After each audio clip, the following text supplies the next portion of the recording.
So today's kind of a big day, sort of. Hi everyone, how's it going? My name is Rajiv. So today was Apple's Time Flies September event, the event that Apple has every year, every September, where they usually unveil the new iPhone. But not this time, and it isn't a surprise.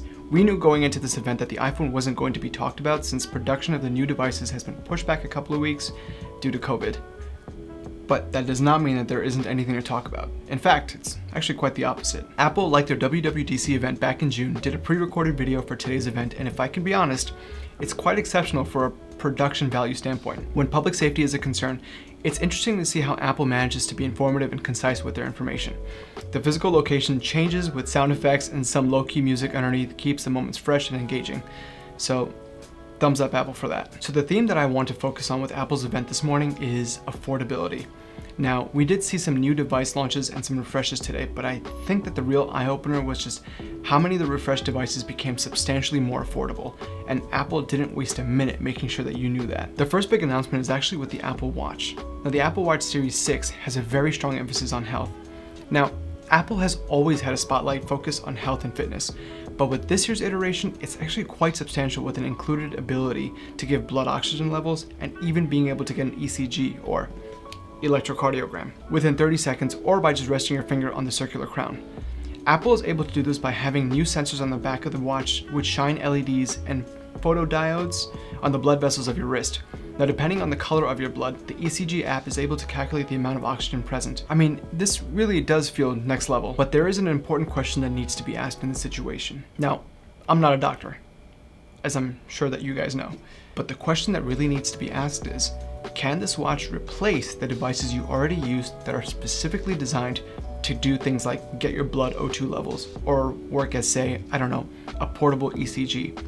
Now, the answer is consult your doctor. Even Apple says that the results are really for general wellness and fitness purposes and not intended to be used as conclusive data. However, we should still take a moment and slow clap when an entire industry moves forward, and this is a big deal. The ECG app itself will be able to detect sinus rhythm, atrial fibrillations, and low and high heart rates.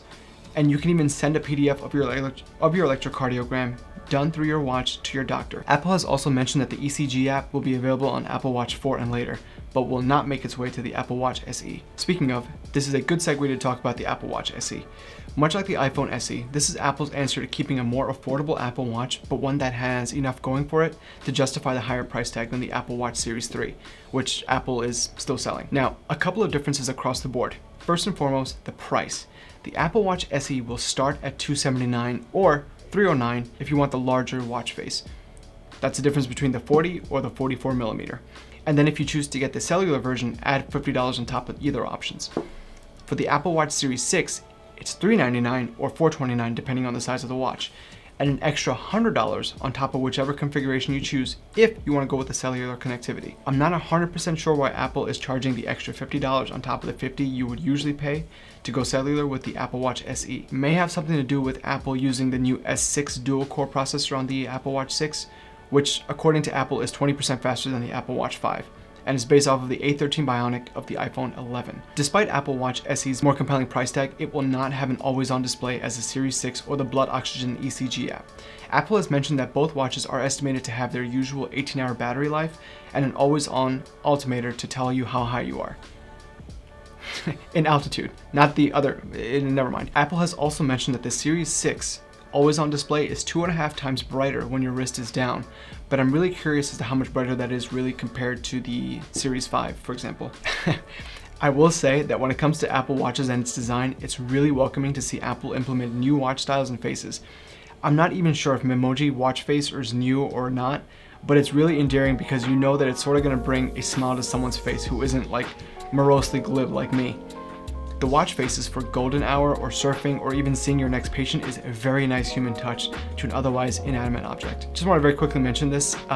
There's no more power adapter on the Apple Watches, so yeah, we're coming to a lot of new normals in 2020, folks. Moving along, Apple actually introduced something that I actually consider a major sleeper hit, and it's the Apple One subscription service. Check this out. Let's say that you actually use Apple Music at $9.99 a month. Then you've got Apple TV Plus at $4.99, Apple Arcade also at $4.99, and soon the Apple Fitness at $9.99. If you choose to have all those services, it's roughly $30 a month. With Apple One, however, it's $14.99 for all the services per person and $19.99 for a family account. I'm not sure how many individuals you can have in one family account. I think it's 4 total. This is actually pretty awesome. I did the math, and even if you pay the annual cost for all the services mentioned, which in a 12-month period is cheaper than the monthly price, using Apple One, you would still save $100 at the end of the year and about $180 versus the monthly subscription to all the services mentioned across the board. That is actually substantially pretty impressive.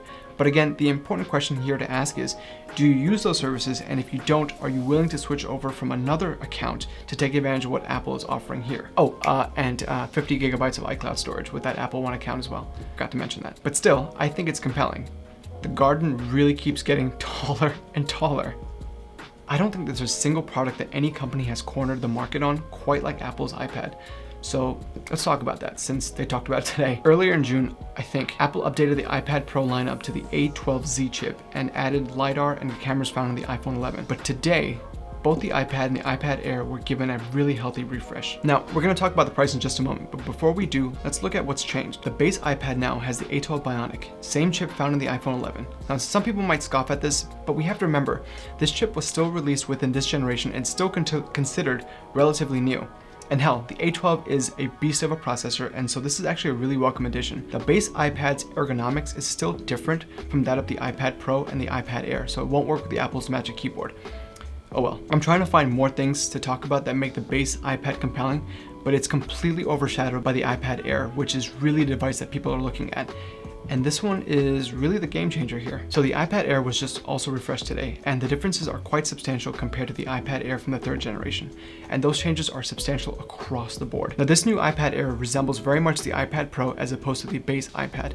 The front button is gone, extending the display closer to the borders. The Touch ID is now at the top button of the device.